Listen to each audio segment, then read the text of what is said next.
É Arácea, é Bignoniaceae, é Musaceae, Fabaceae, Asteraceae, Myrtaceae.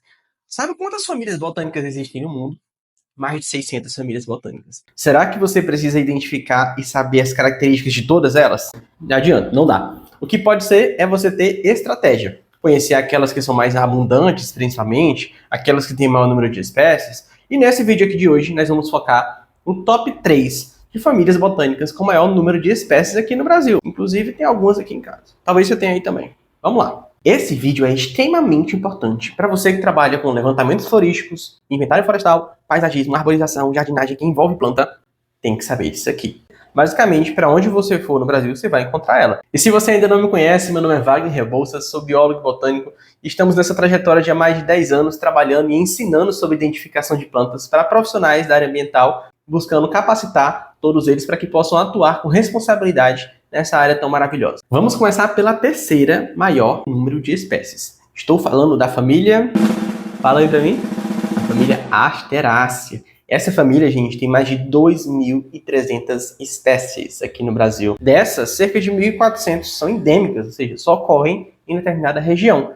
E de gêneros, são mais de 340 gêneros. Então, é uma família que tem uma riqueza muito grande de espécies e, junto com essa riqueza, carrega também uma grande diversidade morfológica que a gente vai falar por aqui agora. Vamos começar pelos hábitos. Elas podem ser árvores, arbustos, ervas, é bem diverso. Em relação às folhas, são folhas que são simples, geralmente, né, alternas ou opostas, isso pode variar também. E as inflorescências, que é uma das coisas que chamam mais atenção nas espécies dessa família. Geralmente são coloridas. Amarela, rosa, roxa, tem várias cores, brancas. E esse tipo de inflorescência é chamado de capítulo. É uma inflorescência que é bem comum nessa família, onde a gente tem o girassol, por exemplo, e ali no centro, várias pequenas flores. O que as pessoas chamam muitas vezes de flor do girassol, na verdade é uma inflorescência composta por várias flores. Aquela parte amarela que fica ao redor, chamada de lígula, são pétalas modificadas que acabam tendo a função principal de atrair polinizadores. Apesar de que esse tipo de inflorescência, o capítulo, ele não é exclusivo da família Asteraceae, pode ocorrer em outras famílias também. E ainda sobre a inflorescência, geralmente o que chama atenção é a cara da inflorescência, mas se você olhar a parte de trás da inflorescência, vai ter algo importantíssimo para facilitar o teu processo de identificação, especialmente se você quer chegar a nível de gênero e também de espécie. Estruturas conhecidas como brácteas. Brácteas são folhas modificadas, geralmente são verdes que ficam atrás da inflorescência.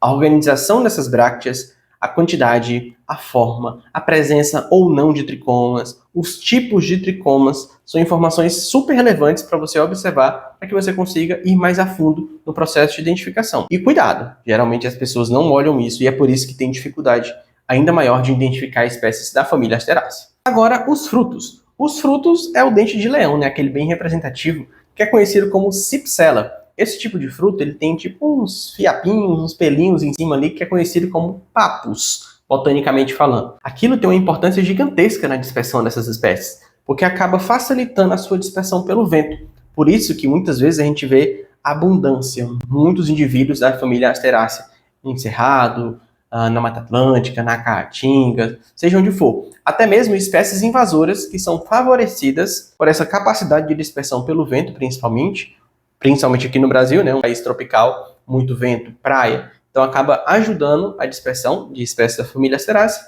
que tem a Cypsela como seu principal instrumento para alcançar novas áreas. Em segundo lugar, a segunda maior família em número de espécies no Brasil é a família Orquidácea. É a segunda maior família em número de espécies no Brasil. Elas têm quase 2.700 espécies aqui no Brasil. Uau! É muita coisa. Cerca de 1.500 são endêmicas, ou seja, só ocorrem aqui no Brasil.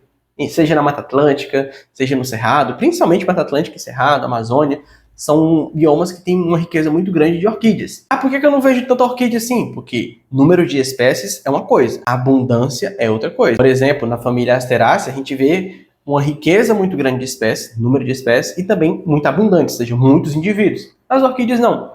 Tem um número de espécies mais elevado, mas elas não são tão abundantes. Elas têm a facilidade de se multiplicar, como a gente vê na família Asteraceae, por exemplo. E dentro dessa família tem cerca de 250 gêneros. Então, gente, é uma família riquíssima, a família Orquidácea, que é caracterizada principalmente por ter aquelas flores muito chamativas, com as pétalas modificadas, o labelo, que é a pétala que chama mais atenção nas orquídeas, geralmente, que tem uma função também de atrair os próprios polinizadores. Se a gente olhar para o hábito das orquídeas, Tem orquídeas que são rupícolas, que vivem sobre as rochas. Tem aquelas que são epífitas, que vivem sobre outras plantas, né? Tem aquelas que são terrestres, que vivem sobre o solo. Elas ocupam diferentes ambientes. As folhas, geralmente, são folhas carnosas. Tem a questão do bulbo, né? Que vai formando também um falso bulbo, pseudobulbo, que tem a função de armazenar os nutrientes, água.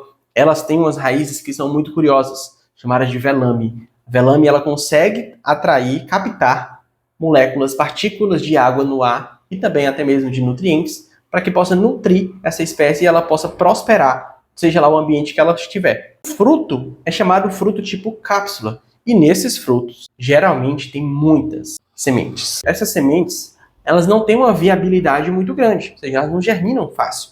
Às vezes, tem sementes de orquídeas que só germinam com relações ecológicas com outros seres vivos, como até mesmo fungos. Então, é uma família que tem uma riqueza muito grande, número de espécies, mas não são tão abundantes assim, não tem muitos indivíduos dessa espécie. Por isso que requer cada vez mais um cuidado em relação à estratégia de conservação dessa família, para que as pessoas não possam estar tirando as orquídeas no ambiente natural, porque tem poucas no ambiente natural. Apesar de ter muitas espécies, tem poucos indivíduos. Então a gente tem que estar propagando esse conhecimento e a importância dessa família, que é a segunda maior em número de espécies aqui no nosso país. E a primeira, aquela que tem maior número de espécies aqui no Brasil, quem adivinha? Pensa aí.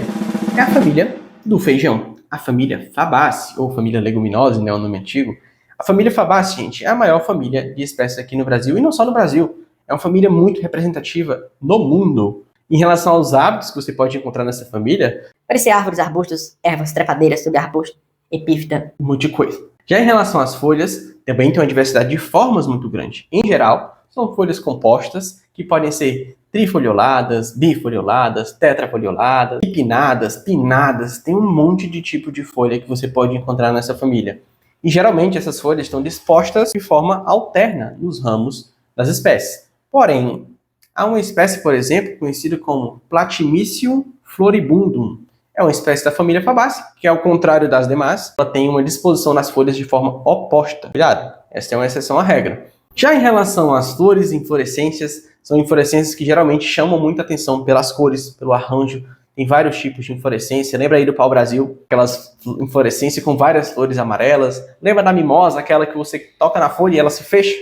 Também é uma Fabaceae. Só que a inflorescência das mimosas, geralmente, elas são do tipo glomérulo, forma aquele globo assim. E aí, em relação às flores, tem alguns grupos da família Fabaceae que podem ter pétalas modificadas, como da subfamília Papilionoide. Gêneros como Dioclea, Macropsicanthus, Andira e vários outros têm flores que são modificadas. As pétalas têm uns nomes especiais. Por exemplo, a pétala maior é chamada de carena. Aí tem as alas, tem as quilhas, que também são variações que você pode encontrar nessa família. Em relação aos frutos, aí, monte. Mas o principal, o mais representativo, é o fruto do tipo legume, que é o fruto do feijão. É exclusivo da família Fabaceae. Cuidado com isso. O que isso significa, Wagner? Que em nenhuma outra família vai ter esse tipo de fruto. Ou seja, se você encontrar um fruto do tipo legume por aí, saiba que é da família Fabaceae. Não pode ser de nenhuma outra família, porque só a família Fabaceae tem esse tipo de fruto. A mimosa, por exemplo, tem um tipo de fruto chamado de craspédio, onde vão ficando aqueles segmentos, aqueles envelopes, que vão, cada envelope daquele fica uma semente. Então, cada gênero tem suas especificidades, que vale a pena você conhecer o tipo de fruto e associar ao gênero ou à família que a gente está falando. Ok, agora você já sabe o top 3 de famílias com o maior número de espécies aqui no Brasil. Próximo passo, praticar. Olha a Fabaceae que tem na tua rua, com certeza vai ter uma Fabaceae. Olha a orquídea que você tem na sua casa, ou seu colega, ou na faculdade, ou seja lá onde for. Observe as características morfológicas, vá se familiarizando. Identificar plantas é prático, você precisa praticar. E para te ajudar nesse ponto, eu tenho aqui um material que tem todas as informações dessas 3 famílias, características morfológicas, fotografias, que eu vou organizar aqui e vou disponibilizar para você. E se você quer ter acesso a esse material, comenta aqui top 3, que eu vou te enviar esse material de forma gratuita, para que você possa se aprofundar cada vez mais nesse conhecimento. E se você gostou desse vídeo, de conhecer as características morfológicas, fotografias, detalhes, curte esse vídeo, compartilha com teus colegas, se inscreve se você não é inscrito, e agora eu deixo com você meus abraços botânicos e nos vemos no próximo vídeo.